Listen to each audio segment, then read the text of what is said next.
What is happening, people? It is Brian, Alsruhe, NEVERsate.com, and I'm back home from the Arnold. So obviously, I ended up going. Now, before I get into explaining basically what I did there, I just wanted to say thank you to each and every single one of you who came up and said hello, took pictures with me, wanted to meet me. Just all of that was so amazing to me, and I admittedly, last year when people would come up to me at the Arnold, I was definitely a little lot less nice, and it was because it was still very, very weird to me, and I didn't know how to react when people came up and said hi to me. But this year, hopefully I had a good interaction with all of you, and you guys got to get a few tips or whatever. Anyway, guys, it was just such a pleasure meeting you guys, and I'm so overwhelmed and humbled every single time that one of you comes up to me. That said, to all of you that were like, yeah, you've gotten smaller, yeah, 50 pounds smaller. Thank you for pointing that out. It definitely made me feel good.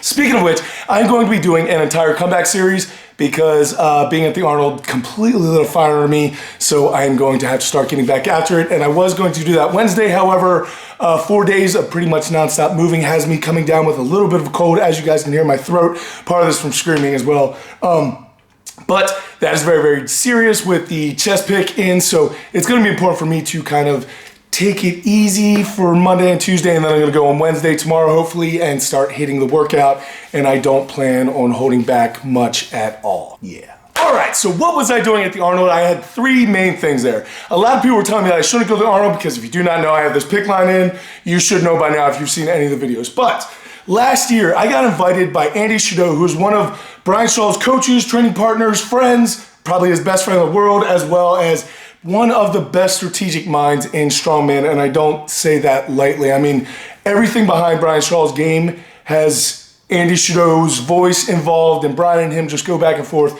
So last year, Andy invited me to go, and I had never met Brian before. I'd met him one time before, but that was just like a what's up kind of thing. So I went last year and hung out with them, and actually it was really, really cool. Brian ended up being one of the coolest people ever. And then when this year came around, Brian actually invited me as his friend to come and be part of the crew. And when Brian Shaw asks you to come to the Arnold and be part of his crew, that's a tough thing to say no to. On top of the fact that it was Uncle Nick's, who just won the 200-pound national championship. It was his first Arnold, and he was going to be going against about 99% 231s. And man, Nick is my brother. I'm not going to miss my brother going to the Arnold for the first time. And then on top of that, we had some adaptive guys that were in the Arnold, and I wanted to be there to coach them. And plus, the adaptive guys have such a strong place in my heart that I always want to be there for them, whether I know them or I don't know them or whatever. I just think what they do every single day is so amazing. It's actually going to make an entire another video because I got a ton of stuff from their competition. So those were my three hats that I was mainly wearing for the Arnold. However, those three things the scheduling didn't work out, so some of them overlapped and stuff. So my Arnold experience was 4 days of running around like crazy, which I guess really isn't that much different than normal. Now, when most people go to the Arnold, they end up seeing some people that they know. They get some pictures with some people that they might follow online or that they look up to, and then they walk around booths and they pretty much get free stuff. And that is pretty much the Arnold thing. However, if you walk in and out of booths, I have no idea why you would volunteer to do that to yourself. There are over 200,000 people that come through Columbus for the Arnold, and that is not including the 11,000 athletes, or I think it might be 20,000 athletes. Anyway, it is so many people, it is ridiculous. It is the population of pretty much the entire world, as I see it, all packed into one little stadium, one little auditorium, and it is intense. So when you're going in between booths, you really can't move faster than maybe 0.1 mile an hour, which is infuriating. So I actually stay away from the booths altogether. If you guys saw me going in between booths, I know a couple of you stopped me. That was 100% because I was getting somewhere that I needed to be. I would literally never do that to myself. But because I was part of Brian Shaw's crew, plus a coach for the adaptive guys and a coach for the amateur guys, I got kind of a Make-A-Wish Foundation type of Arnold experience, just like I did last year, because you're behind the scenes the whole time. People are like, hey, did you talk to Brian Shaw at all? I'm like, yeah, we literally hung out for 4 days and he's the coolest person ever. So it is a much different experience than most people when they go to the Arnold, and I couldn't be more grateful to Andy, to Brian Shaw, to Carrie Shaw, to Braxton, to everyone who allowed me to come on this trip and be part of it with you guys. I'm completely overwhelmed because it was just such an amazing time. And last year I said it was probably the #1 best weekend of my lifting life. And this year actually trumped last year. So to everyone who made that possible, to including you guys who came up and said hello, I just wanted to say thank you before I got into anything else. So we ended up getting there about midday on Thursday, and that is the day when the pros have their athlete meeting and the amateurs have their athlete meeting. But before that, I got to go with all of the pro strongmen on the bus over to Rogue. And the Rogue World Headquarters is the size of like Denver, but bigger. It is absolutely massive. I cannot tell you guys how big Rogue Headquarters actually is. So you're walking through there and you see all kinds of space, you know, and it's just absolutely amazing.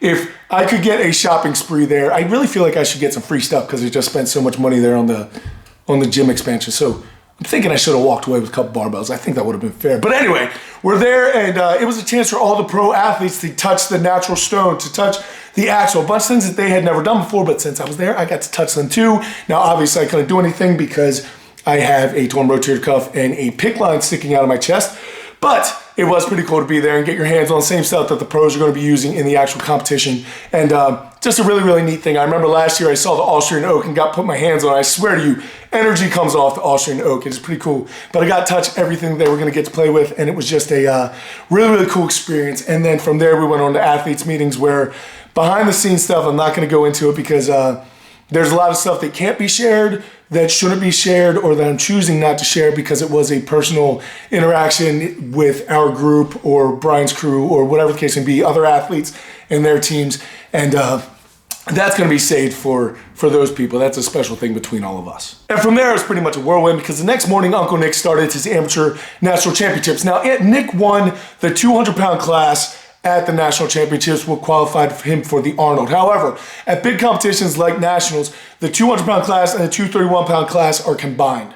So if you get the chance to do big shows like that, it's kind of unfair to the later people, but it is part of the game, so it is what it is. Until the sport grows, it is what it needs to deal with. Because of that, Nick had to end up competing against about 31 231-pound guys weighing in at 198.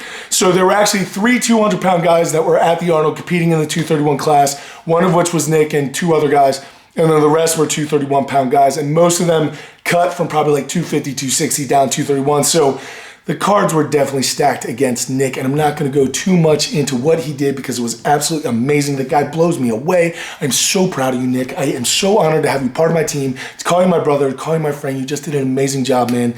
But anyway, Uncle Nick ended up coming in 15th out of 34 competitors, and like I said, almost everyone that he beat was a 231. So Nick ended up beating people that I can't beat. So he may have surpassed me. I'm going to have to get back to lifting, I think, because his ego is going to get way too big. You know what I'm talking about, Uncle Nick. Just jokes, buddy. You know I love you. And then after that, it was over to Brian to go help him out, back to Nick to help him out, to the adaptive guys to help them out, back to Brian to help him out, and then that was day 1 of the Arnold. It was pretty intense. You guys can see everything that went on. Brian had a rough competition. He knows why. He knows exactly why. For all of you who are fanboying about Thor, trust me, give it a second. Wait till Worlds. You'll see. Brian actually didn't have the best competition of his life, but I tell you what, when I do something bad in a competition, I am unconsolable. Like my head's completely out of it, and that is absolutely the opposite of Brian. He is a complete professional who just was absolutely amazing no matter what happened, he just had a terrible day and people were coming up to him. He was being super nice and super grateful, and just, it was absolutely amazing to watch. And then when we were back in his room and we were all talking and stuff, he was just so together with it. After that, we ended up going to cryotherapy that night and did a bunch of other recovery stuff before we went to bed. Both Nick and Brian ended up getting cryo, and then we had to do some more recovery stuff. And we all got in bed as early as possible because the next day started early with Uncle Nick again for day 2. Then that competition got split in half and we went to the adaptive guys. Now, I'm going to be doing an entire video about the adaptive guys, so I'm not going to show a whole lot there, but just those guys will absolutely blow your mind. I'm so excited to share more and more about what I've learned about them and how I was involved in that this year. From there, we went on to Brian Shaw's second, the night show, and that, again, didn't go well for me. It just was what it was. So, but the coolest part about all of this, I'm not going to talk into their performances. They will do that. I don't want to get into that. What I want to talk about is who the character of these guys are. So both both Nick and Brian had rough day ones. Nick actually slipped on a farmer's walk, and that kind of hurt him a lot in the competition. And Brian just had a couple things that were a little bit rough, but both of them afterwards were just so positive, so looking forward to what they could do differently. After that second day, Nick's competition was done. He knew where he placed. It was all good. He was happy. We were happy. I can't tell you how proud we were. But then Brian had just come in second place. And if anyone else in the world came in second place at the Arnold, it would be the best day of their life. But when you're Brian Shaw, you're expected to win. So that is a tough day for him. However, the professionalism and the positivity that came off that guy, even in loss, was so great and so inspirational, and it just completely inspired me to become a better person, honestly. And so myself, Andy, and Nick, and Brian Shaw were all sitting in Brian Shaw's room until about 2 a.m. I'm not going to go into what we talked about because that's all personal, but it was Brian Shaw, after just losing that competition, stayed up till 2 a.m. just talking to us about lifting and giving us tips and talking about programming. And we laughed so hard. We were like crying, laughing so hard, just all the stories. And it was just pretty much the best thing that possibly could have come out of that Arnold competition. I can honestly say I saw some amazing feats of strength. I met some terrific people, but my favorite time of the Arnold was by far that late night talk. And actually there was a little bit of a gauntlet thrown down by the four of us, because this time next year, the four of us will be sitting in the same hotel room together at the same time, 2 o'clock in the morning. And there was kind of a gauntlet thrown down that all of us need to be at certain places by the end of the year on our deadlift. I'm not going to tell you where because that's personal for each one of them. But Brian set a goal, I set a goal, Andy set a goal, and Nick set a goal. And all of them are extremely lofty. However, we're going to get it. You don't make promises in a group like that, in an environment like that, with that level of individual. I mean, that's such a high level of individual. You're sitting there with one of the greatest strategic minds in Strongman, Brian Shaw, who is 4 times world's strongest man and just a legend, going to go down as one of the greatest in the sport of all time. And then you have Nick, who just won the 200-pound national championship. And then you have me, who has a torn rotator cuff and a port in his shoulder. However, I was lucky enough to hang out with that caliber of individual. And when they start throwing down goals and challenges, those aren't taken lightly by anyone in that room. And literally when those people decided, yes, I'm going to do this, I can tell you, all of us will kill ourselves before showing up in that room a year from now without hitting those goals. Now, Sunday morning was more of the adaptive class, and this was their big day. They had 1 event on day 2, and then I think they had 4 events on day 3. And so Nick and I actually were standing there just coaching, because day 1 of the adaptive had a good crowd. Day 2, it was very, very early, and a lot of people were no longer at the Arnold because everyone goes for Saturday, not Sunday. So the crowd was a little bit smaller around the adaptive, and so Nick and I took it upon ourselves to try to scream as much as we possibly could and just encourage everyone. And just all the coaches and all the people running the adaptive stuff know myself and Nick. So they know exactly who we were. A writer for Vanity Fair actually came over and interviewed me for about 2 hours about Strongman, the impact of the sport, and what the adaptive guys doing, the difference between pro and amateur. So that should all be pretty cool. Hopefully it'll give some exposure to the sport. But after I got done with that, Nick and I actually got to help out during the adaptive class. We were just pushing back prowlers and encouraging and doing stuff like that. But really, really cool. Those guys, I swear to you, every single time that I watch an adaptive strongman competition, it brings tears to my eyes, because those guys, best day, their absolute best training day is your absolute worst training day. And they still wake up every single day and get after it, knowing that it's going to suck, that it's going to hurt, that it's going to possibly take years off their life, and they still do it. They still go in there and they do it. And then there's people like myself who complain about not having enough time or being too tired or not having enough meals or whatever the case may be. I have a PICC line in my chest and a torn up shoulder. Who cares? I have my arms, I have my legs, I don't have CP. These people get up and they do things that are absolutely astounding to me every single day. And it literally will bring tears to my eyes, because it is absolutely amazing. And to each and every single one of those athletes, all of you guys gave more to me than I gave to you. And I hope moving forward that we can do some stuff together, because you guys